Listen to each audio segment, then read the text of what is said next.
Don't stop.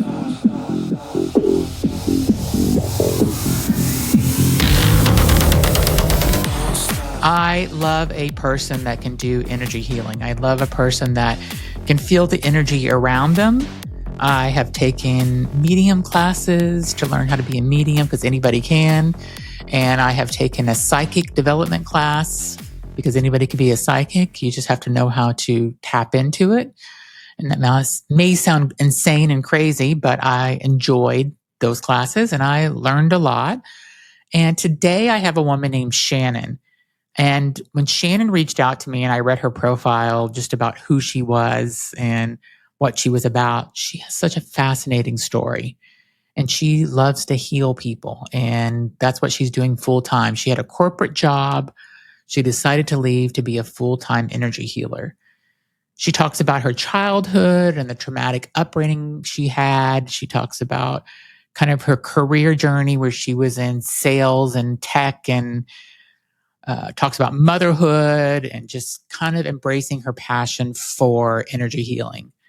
The other thing that I loved about her is that I also learned how to do transcendental meditation. And it's not just something that you watch a video on. You have to actually kind of go through a ceremony with someone. And I did that ceremony as well as she did. And we talked about that. And then she's also does Reiki, which my aunt does. And so I talked to her a little bit about that. So there's lots of things she does around energy healing. And she just really, we got into the conversation about what happens whenever you die.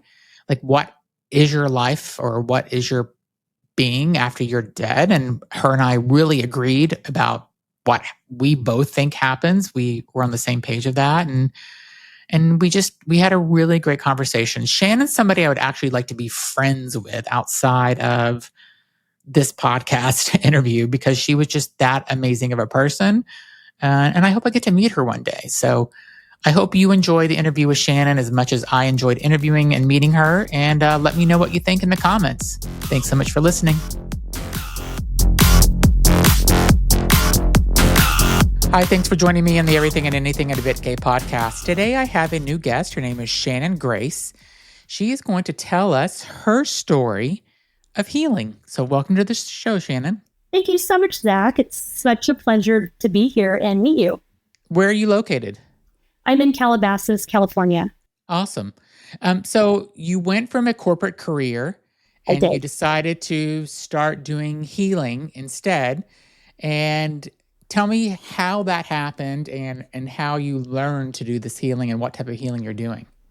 Back when I was a child, I was super, super sensitive, introvert, didn't have many friends. And so I was always a little bit different. I've definitely come out of my shell now, but it took a long time and a lot of healing through trauma, childhood trauma. But when you're that sensitive as a person, especially a child, you know you're different and you feel different, but you don't know why or what or how.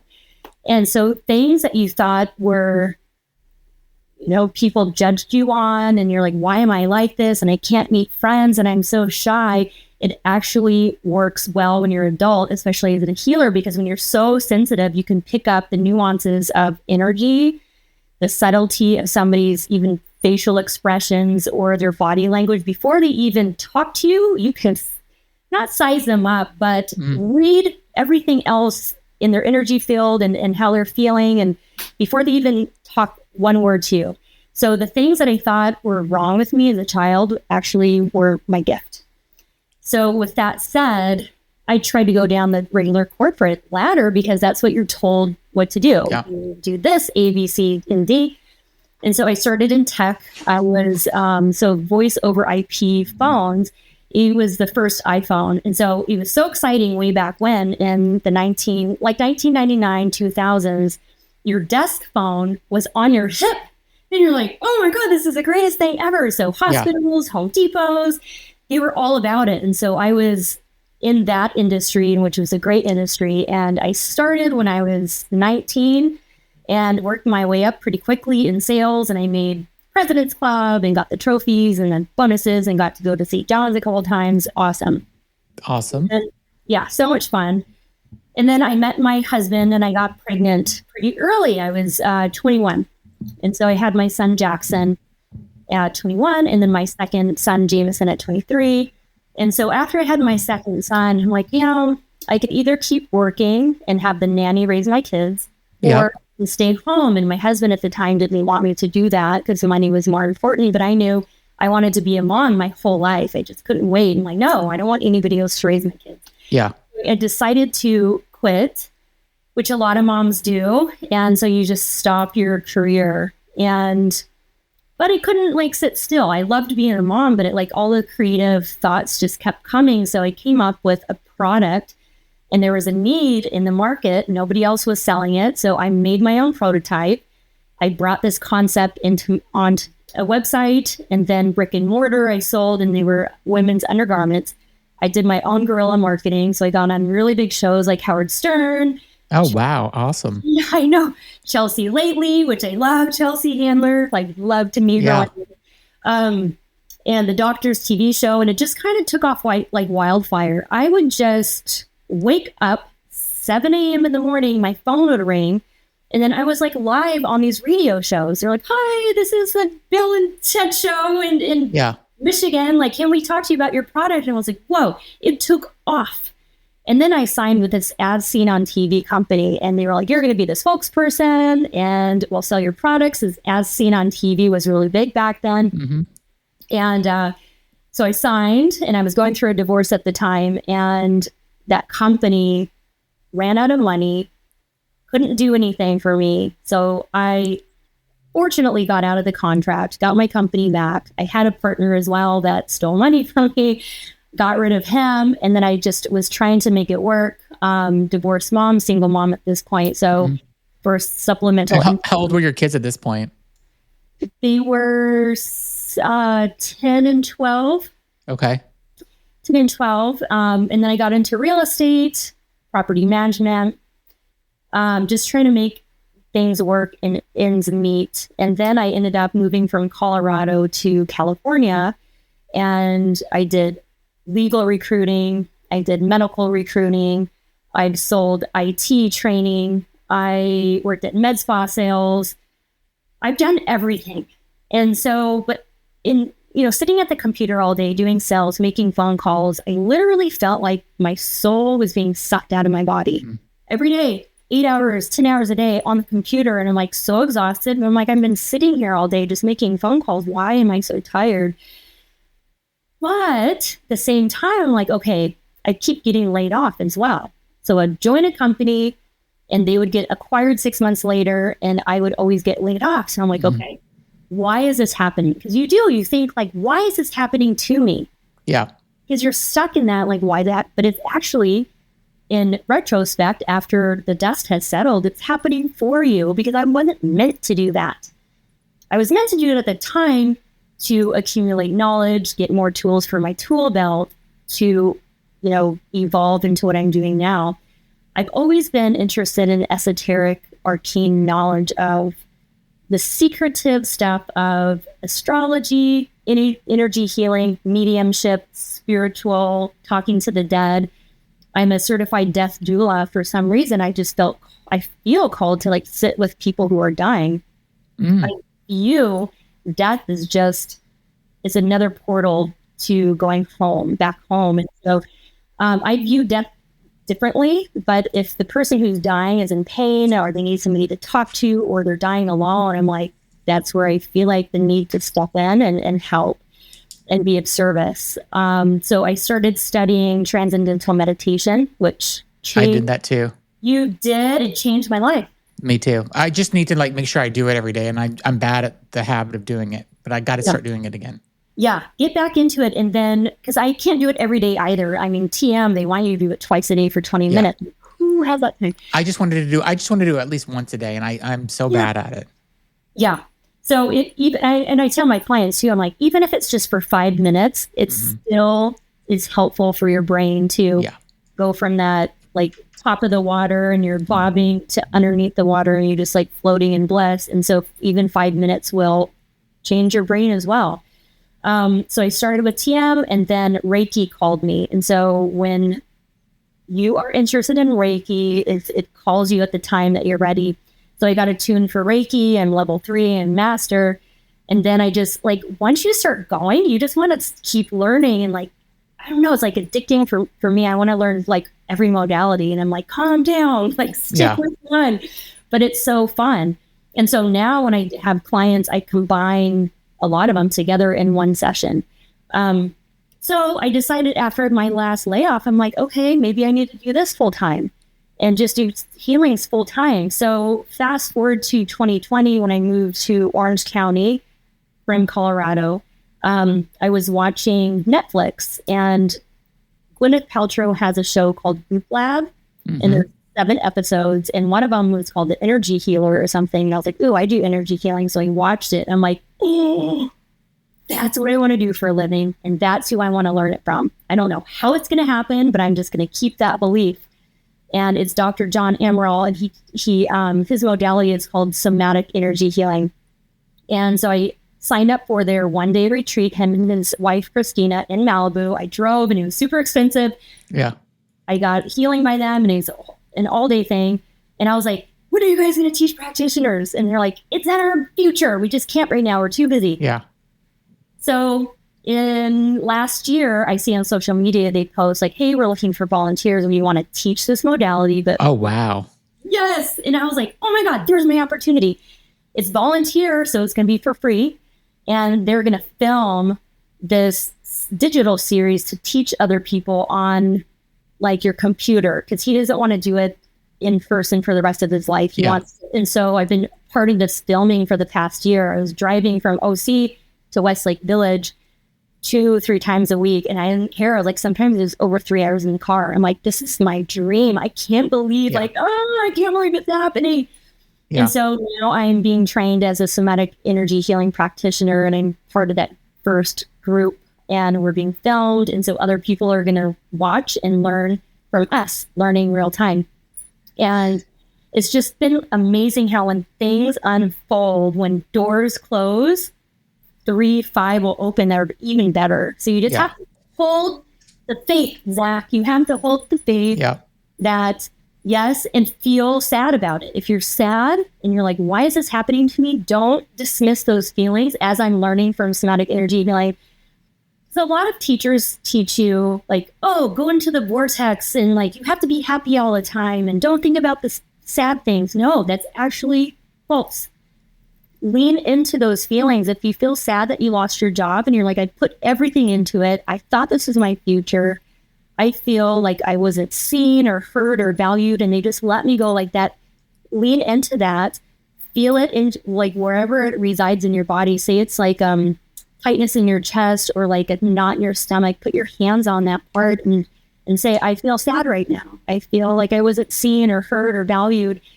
And breathe into it and make a tone and vibration, because tone and vibration releases emotion. So for example, you're like, oh my God, my chest is tight. I just feel so sad right now. Oh, I feel sad. That tone and vibration releases that energy. Instead of it getting stuck in your body somatically, it releases. And cry if you have to, scream if you have to, but owning that emotion allows it to release. And then it's just like a good cry. You feel so much better, and then you can get on with your day. So that's one thing like I've learned from John. I'm just like, it's changed my life. Not trying to shut everything off, is to actually lean into it and feel it, but just for a little bit, not for days and weeks, of course, but just like lean into it and feel the pain. And then it allows you to release it and move on. How much longer do you have left to do this, where Dr. John Amaral he's teaching? How much longer do you have left to learn? Right. This is a very technical modality. So we have been training for a year and we're not even at level 1. Oh, wow. Yeah. It's very, very, very complicated. And you have to just put your hands on as many bodies as you can to practice. And then the more bodies you get your hands on, the more you'll be developed as a practitioner, because you can learn all you want in the classroom, but it's really putting your hands on people. And the subtle energy body, which I'm still learning to feel, like when I feel somebody's aura, there's these different layers in your field and they all represent different things that's mirrored into your body. And you're just like, okay, I feel a prickly sensation right here. Like, what does that even mean? And so you just have to learn throughout these sessions, like, oh, it means that field is dissonant and there's not a lot of energy there. And that reflects in their body, because when I palpate their body, say their muscles in the back are like really taut and hard, that represents your emotional system. And so if they have really taut, hard energy in their muscles, it means they're not releasing emotions. They're suppressing emotions, and they're just like, I'm fine. I can just get through this, and I'm just going to go do A, B, and C, and D, and I'm not going to feel these emotions. I can feel it in your body. And then in your spinal system, it's called your passive system. So when I palpate your spine, if it's like rock hard, it means you have very low life force. And so you're in survival mode. You don't have a lot of life force, meaning you're just like either in fight or flight or freeze constantly, and you don't feel safe in your body. And so I can feel your spine and know exactly what's going on in your life. And how do you help them get past that? So through the energy work, everybody's in at least 1 or 2 adaptation patterns. There's 7 of them. So as I palpate you and I do neural checks on your legs and your feet, and that tells me what pattern you're in with everything that I palpate touching your body. So I'll do energy work on you, and then I know exactly what to talk to you about after. Like if you're in adaptation pattern 5, you suppress your emotions, and you're in constant like rumination in your thoughts. And so you're just trying to figure things out, and you're like, I don't have time. Like emotions they're kind of annoying. They get in the way. You're like, I just need to get stuff done and survive at this point. But they're essential for your well-being and your growth. But when you're in AP5, adaptation pattern 5, you're trying to control your life right now by overthinking, using the left side of your brain, going, well, I need to do this and this in order for this to happen. And I'm going to suppress my emotions because there's no point in having emotions right now. Like, there's no need. And so I will know how to talk to you after the session because I know exactly what you're doing. Are you just working with people that he brings into you, or are you getting your own clients at this point, even though, just because you've been doing other like Reiki and everything else, like you've done energy work and stuff before. So are you working with your own clients using this technique that he's training you with already? I've been doing Reiki since 2018, and I learned another modality called pure bioenergy. So your biofield, your aura, holds the blueprint of your illness. And so when there's dissonance in your field, it reflects in your body, and that's when you get sick. So pure bioenergy is a hands-on modality as well, and it has a protocol for each ailment. So say I just worked on somebody who has tumors, and she has cancer all over her body. And so I worked on each tumor. And then after I did one session, consists of 4 days in a row, because you can't just blast somebody with energy. It's too much. So I either add energy to areas or take it away depending on which ailment they have. But I worked on her, and her numbers went down. Her cancer numbers went down. So I do that. I do Reiki. I do sound healing, meditation, breath work. So I will combine sometimes all of them. I'll do somatic energy healing with Reiki. I have a client now, so I find my own private clients. He does not find them. I wish. I mean, he works with Gwyneth Paltrow and like Puff and Joan Tony Robbins. Those are his clients, and I hope to get there one day. Yeah. But I actually lowered my prices recently, Zach, because energy healing shouldn't be just for the elite. The people who don't have a lot of money actually need it the most. Yeah. And so I lowered my prices just to and I'm new to this area, Calabasas, so I just want to get as many clients in the door as possible, because the more my hands can be on bodies, the better practitioner I'll be. And then the more people need healing. So I feel like it's a win-win for both myself and for people who can't afford thousands of dollars to have one session. So I want to be that for people as well. Affordable. And we'll be right back. Okay, now back to the show. I want to go back and ask a couple of questions about some of the stuff you said. So you were with people whenever they were kind of dying. Did you ever kind of experience, once they passed over, were you with them when they actually died? Like, did you ever experience that? And what do you think happens when we die? Yeah. So I have not been with them when they took their last breath. Okay. So I have not been with somebody who's died right in front of my face yet. So I'll give you an example of this woman who had late stage Parkinson's, and I didn't know anything about Parkinson's. I just, I just see Michael J. Fox and Super Shaky. But when you're in late stage, it's like a sloth. They just move so slow. And so I was asking her questions, and she really liked candy because all the nurses, she was in a home, and all the nurses would come in and give her candy. And I'm like, what's your favorite candy? And she was like, Twizzlers. And I'm like, which ones? Because there's pull and peel. And she's like, the ones that are individually wrapped. I'm like, ooh, I love those too. I love candy. And so the next time I came to give her Reiki, I brought her a big tub of Twizzlers. And so I unwrapped it and I gave it to her. So I put on some music and I'm giving her Reiki, and I just kind of peeked my eye at one point, and she's just like, she finished it. And I'm like, do you want another one? She's like, yeah. So I gave her another one and finished my Reiki. And so when I opened my eyes, she was laying like this and she was just like dead asleep. And I'm like, oh, Reiki really, really helps with stress reduction. Mm-hmm. And sleep. People, they always tell me it was like the deepest sleep they've ever had after a Reiki session. So she told one of the nurses it was the best sleep she's ever had. And so the head hospice nurse was my friend, or she is my friend. And a couple weeks later, I'm at home in Colorado, live by myself. It's at night, like 2 a.m. I'm dead asleep. I was dreaming, as I remember. And I wake up and it's pitch dark and like somebody is in my room. And I'm like, somebody's in my room. And so what I do is I put the sheets over my head. Like, that's okay. I'm like, ah. And so I finally fall back asleep. I'm like, wow. So in the morning, I'm like, what was that? I hope nobody like broke in and they were in my room, but thank God I'm still alive. So I get a text that later that morning from Jackie, and she goes, your client with Parkinson's, Julie, passed away last night. And I'm like, wow, she came to visit me. That's pretty cool. I know. So how I view death and working with people who are passing, I'm very spiritual. I'm not religious. And so I view it as a doorway to going back home. And so we're only here temporarily in these avatars. We chose our parents. We chose what we were going to look like, our male or female, if we're going to live anywhere in the U.S. or another country. The lessons that our soul needs for evolution and growth. They pick, okay, they can already see your life happen. So they're like, okay, I'm going to pick Shannon, and she's going to be female and live in California, have 2 boys, be divorced, be a healer. In traumatic childhood, yay, I need that soul growth. I'm like, okay. So we live in these bodies, and everybody has a story. Everybody has some kind of trauma.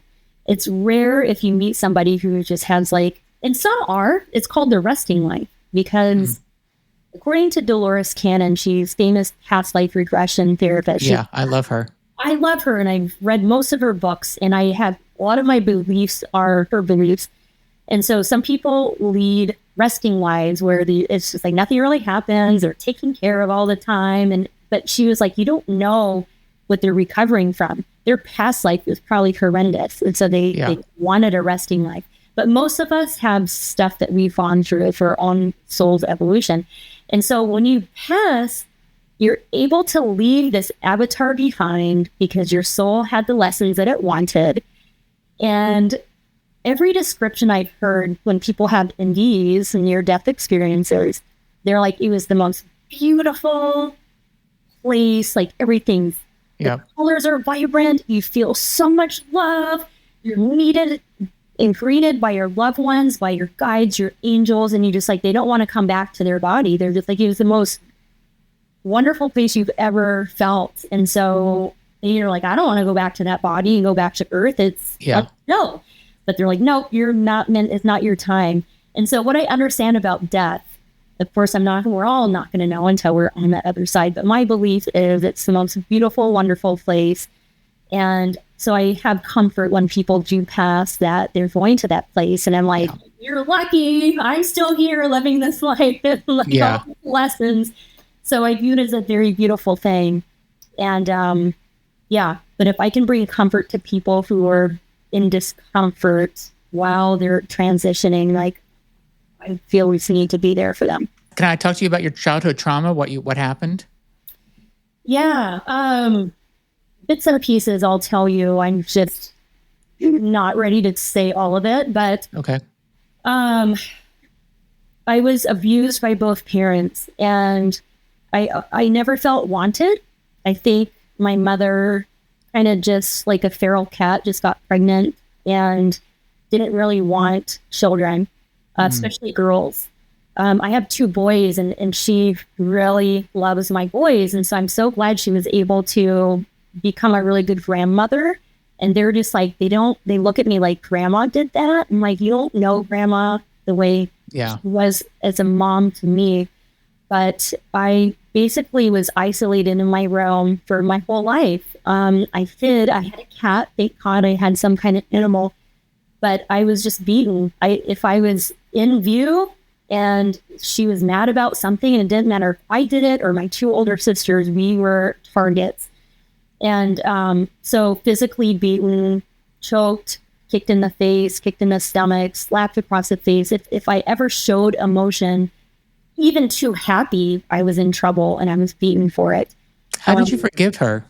Forgive them. Like you said that she's in your son's life. Like, how do you forgive that?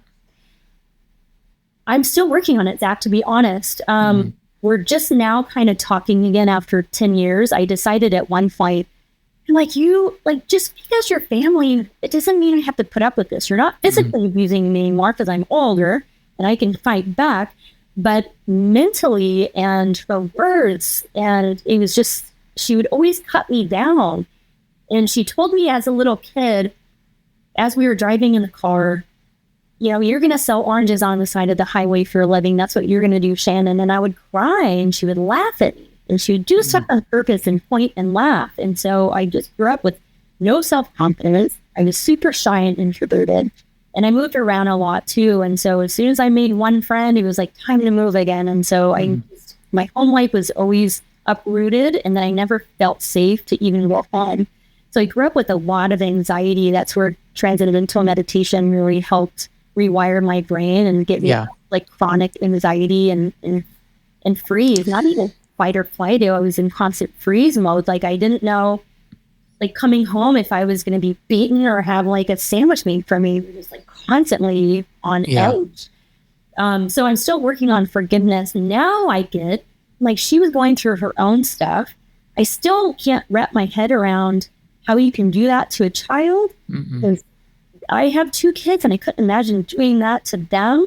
But I understand now my soul needed those growth lessons, and it actually made me who I am today. I feel like I was going to say that it helped you with your healing, possibly. Yes. Oh my gosh. I can empathize with pretty much anything anybody's gone through, because I had many layers of trauma, and I know exactly what they're going through. And it made me the healer I am today. A lot of healers have gone through a lot. A healer can't become a healer unless you've gone through stuff. Yeah. If you have the resting life and you had a silver spoon in your mouth, you wouldn't know how to relate to people. Yeah. So it's actually became my gift. And did you learn how to be a medium, and is that psychic abilities as well, or just mediumship? So I would call myself at this point intuitive, because the more I do this work, the more those gifts are coming online. And so when I'll give somebody a session, I'll see. So I went to visit my sister in a different state, and I was giving her family healings and then a couple of her friends. And so when I was under the table in her field, in her heart chakra area, it popped in my mind. I was like, I saw her dancing like in the kitchen. And so I asked her after the session, I'm like, do you dance? She goes, yeah, I dance in the kitchen. And I'm like, oh, I saw you. And she's like, I dance in the kitchen with my kids. And I'm like, because I didn't know if I was like, oh, am I supposed to tell her to dance to really? Yeah. And then when I mentioned it, she's like, no, I dance in the kitchen. I'm like, oh, okay. So I'm still learning as it's coming online. Oh, I just saw you. So it was validation for, it's not just my mind making it up. I'm like, I actually saw you. Yeah. And then another time when I was in class, we were practicing being in each other's fields on the body and out. And so one of the students, Anna, I was in her heart, her relational field. And so I saw her dancing because she's a dancer. And I was like, oh, I saw you dancing. She goes, I was dancing in my mind when you were in that field. I was like, you were? I was like, were you doing like long, like, and she was like, yeah. And then when I was in her emotional field, I saw, you know, when there's a movie and then you're in heaven. And so like it's like just like a soft ambiance. Yeah. I saw like a field of tall grass, and then I saw this golden retriever like running towards her as if you were like, you got to heaven and like your dog is greeting you and he's in the afterlife, you're in the afterlife. And I saw this golden retriever and I was like, I didn't know. I'm like, I don't know, Anna. I just saw this golden retriever running towards you in this grassy field like if he was in the afterlife. She goes, I had a golden retriever who passed. His name was Pete. And I'm like, no way. Oh, wow. Like Pete was just here. And so, yeah, as I keep doing it, more stuff is coming online, just trying to figure out like, what does it mean? Because I doubt myself. I'm like, oh, I saw the dog. I'm like, oh, that's weird. I shouldn't even say it. And she's like, she validated. I'm like, okay, I just need to. You should say it. I think so. I mean, you know, it sounds like you have like a couple of different gifts. And we'll be right back. Okay, and now back to the show. I actually did a past life regression hypnosis. You did? I want to do one so bad. Tell me about it. There's a woman that's amazing that I could give you. I can send you her. I can give you her. I actually interviewed her in my show. And the way that we did it is that it took about an hour and a half, and she did it with me. I think she's actually in California too. Oh. But she did it online with me. And so she did it, and she took me through. She hypnotized me and took me through and told me about 2 of my past lives. Oh, I live for this stuff. Okay, none of it was, one of the past lives was nothing that I ever thought I would be. Really? I was basically a straight male farmer in Oklahoma, I believe it was. I had a farm, I had a wife, and I had, I think, 2 kids. We talked about my life, how I died, and how my wife died, and just the whole life that I had there. Yeah. So we went through that. And then the second life I had wasn't actually on this planet. And I didn't see a lot about my life there, but I seen the planet where I was on because it was completely a different landscape. The water was like a pinkish color. Oh, wow. Things were more purplish and stuff, like rocks. So it was just a different place. And I was explaining the place, and I was sitting. I couldn't see what I looked like though, because for some reason I couldn't get there. But yeah, she recorded the whole thing for me and then sent it to me. And then we did a show afterwards on my show, and we talked about it. And she has a whole show that she has a couple of podcasts where she does past life regressions. And she's on TikTok, and her name is Myra Rath, Rath. And she's so amazing. And I'm happy to put you in touch with her because this is what she does. This is what she does full time now. She's quit her job. Yep. And this is her full time thing. This is what her passion is now, and she's so good at it. See, it's the same type story as me. It's like you're like, okay, I'm meant to do this full time. Yeah. And the clients will come. And so I told the universe, I'm like, if I'm meant to be of service doing these healings, then you better send me clients. Yeah, they will. I really think they will. Yeah. And I'll tell you the other thing that's about me that's like you. It's odd that Juan put us together. Just because I took a mediumship class for a year. Wow. And I am now doing a psychic class. We've done like 6 weeks. And so I actually did the mediumship class because I wanted to talk about it on my podcast and do it as an episode. And I wasn't trying to expose anything. I just didn't understand it, and I wanted to come back and do it. And then I got so into it, and when I really started connecting with people on the other side, I'd never talked about it on my podcast. I never did an episode about it because I ended up doing talking about it a little bit, like with another guest who was a medium. Right. and I talked to him about it. But I never did an episode talking about my journey of doing this. My teacher for mediumship and psych, his name is Michael Mayo. He's in Southern California as well. Okay. And he is just like amazing. And so if you ever want to take a class of mediumship or psychism, he is the person to definitely go to. Okay. I took Suzanne Gieseman's online course, and it's like you have all these meditations to do and then connect. Yes. And when I told John I was doing it, he was like, you can't rush a gift. Like, it'll come when it's ready. Yeah. And so when I was like, oh, okay, maybe I should stop trying to force it. And then when I let go, and then I just started like opening myself up more and healing. When I was doing my healing, stuff started popping in. So when it's ready to come, it will. Yeah. So just like when people are like take these classes and they're like, they feel discouraged, you're like, nothing's happening. It'll come when it's meant to come. So just keep practicing and opening yourself up and not forcing it. And we all have these abilities. It's like anybody can do it. Anybody can do it. We're all like these antennas and we don't understand. Like, have you heard of the telepathy tapes with the nonverbal? Yes. Yeah. And it's like they're teaching us, the nonverbal autistic people. It's like we have that ability too. We just have to tap into that part of us that we forgot. It's just forgotten. It's always been there. There's a woman named Angela Ford who you've probably heard about on TV. She's been on several podcasts over the last couple of months. And she was in the military back in the 80s. And she would do channeling, and then she would leave her body and like go find things. And like remote viewing? Remote viewing. That's exactly what it's called. And so basically what she did is there was a person on the top 10 most wanted list in the US, and she told the military or whoever she was working with, CIA or whoever it was, this person is in this town called like Lowell or something, Wyoming. And they're like, no, he's a drug dealer, he's in drugs, he's in Florida somewhere. And she's like, no, that's not where he's at. And a couple of weeks later, she says, he's at this hotel that's near an Indian burial ground in this town in Wyoming.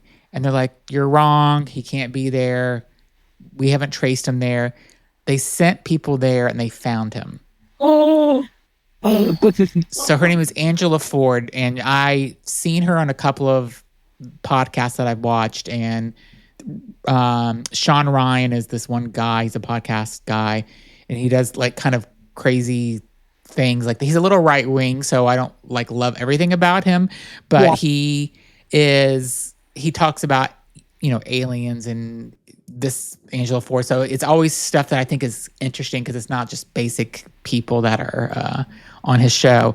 So I actually got her to agree to come to my show in September. Yay! So I'm so looking forward to having her on to kind of get more about it. The interesting part is that Sean Ryan asked her about, well, did you ever what's your, whole thing around religion and all this other stuff? And she said, well, kind of like what you think and I think about, you kind of go on and you're living in a life. But he says, well, did you ever think about the biblical piece of what happens like whenever Jesus died and he was crucified? And she just got a different look on her face. She wouldn't answer a question. He goes, do you not want to talk about that? And she just shook her head no, like, I'm not talking about it. So there's something that happened there, but she's not religious. So it's not like I want to get that out of her on my show. Yeah. So I want to know what she said. Yeah. One more question I have for you. I know we've been on for a while. What do you think about the whole plant-based medicine that's becoming more and more popular? Any thoughts about that? I'm all for it. I mean, I've done journeys. I'm all for anything. They have MDMA, they have the psilocybin, DMT. I just feel like it came from the earth and it's here for a reason. And correct me if I'm wrong, I don't think anybody's died. Yeah, exactly. Yeah, and if you look at the opium epidemic and all the little white pills that they try to give you and traditional therapy, it just doesn't really work. And so why not try something that it's perceived as bad But it's just because the medical community and the government told you it was bad. Yeah. Doesn't mean it's bad. I think a lot of people are starting to not trust with the government and what the FDA tells you anymore. And it's just like you're tuning back into ourselves and the earth and, just going within. And so I'm all for it because it works with, vets who have PTSD and they're no help and they're killing themselves. And it's like, what's wrong with a little microdose and doing that with, in a clinical setting? What's the problem? I just don't get it. And so I've done journeys too. And it's just like, it can shut off that part of your brain that's tethering you down and keeping you from healing. It shuts that part down and opens up the part where you can relive that situation in the past that brings you trauma and fear and PTSD, unless you relive it and not feel the fear anymore. And then people are like healed after 20 years of therapy in like that one session. So I'm all for it. Yeah. I have a friend that went to visit this couple that was in Arizona, and he went through the journey with mushrooms, and he ended up, his mother died shortly before this, and he ended up seeing her in space, he said, and they ended up working some stuff out. And then he went back a second time to do it and had another great reaction. Now he's microdosing. And he just like, his life is completely better for the better now that he's doing this. So it's just, I just wish, like you said, I wish like the FDA would actually help people, with this. If that's what people need to do is to trust the FDA for it, then they should look into this because there's so many people that are talking about this now. Right. And then people have to go out of the country to do it because it's not legal here yet. But one thing, like the bigger plant medicine, like ayahuasca. Yeah. If people, I just feel like overdo it though. Like it's like a Band-Aid and they just want to heal so bad and they do it like a couple times a year. And it's just like, you're not supposed to do that. You need to do it once because it's major. Have you done that? I haven't. And I wanted to, but then now I'm like, I'm thinking twice about it now. Yeah, I wanted to do it too, but now I'm just like, I don't know. I'd have to go with the right person to do it or really know. And there's somebody that we know that is the right person to do it. I'm a little scared of it though. Like I just need to convince myself it's the right thing. Don't, because if your intuition is telling you you're scared of it, there's a reason why. And I used to be like, no, I'm all for it. I want to do it. And then I needed to find somebody I trusted. And I was like, oh, maybe I have to go to Costa Rica. But I don't know, I'm like, it never worked out, I think, for a reason. But those big journeys like that can open you up and open up portals, and entities can attach to you. Yeah. And so you do have to be careful with dabbling in that as well. And now that I'm more sensitive to energy work and entities and stuff like that, I double things from like, I don't want to open myself up. Yeah. Something attaching to me. So if you're hesitant, there's a reason why. Yeah, that's a good point. Yeah. Maybe I'll just try to do the mushroom journey at some point. Yeah. So, Yeah. That's probably my next thing. You're fascinating, and I'm so happy that you came on my show. If somebody wants to get in touch with you to go through a healing journey with you, how would they get in touch with you? Yes. So I have a website, thegracefulhealer.com. You can sign up for my newsletter, or you can email me directly at shannon@thegracefulhealer.com. I'm going to start doing group healing sessions. Okay. And so I'm going to make it donation based too. So everybody can get a healing. So I can do Reiki, I can do pure bioenergy. Energy does not have to be linear, right? You don't have to be right in front of the person. You can be here in Calabasas and somebody can be in China. As long as your intention is with that person, it's going to get there. Sometimes it's even stronger remotely because they're not in front of you distracting you. Yeah. So remote is very powerful. I'm going to start offering that and making that donation base for everybody, because I want everybody to get healing no matter how much money they make. They deserve to be healed and felt and seen and feel like there's a community. And my oldest son is gay. So like I'm very much, so I read Trump is he took away the hotline for Yes. Yes. Yes. For the suicide hotline. Like, how my heart literally broke when I was like, what?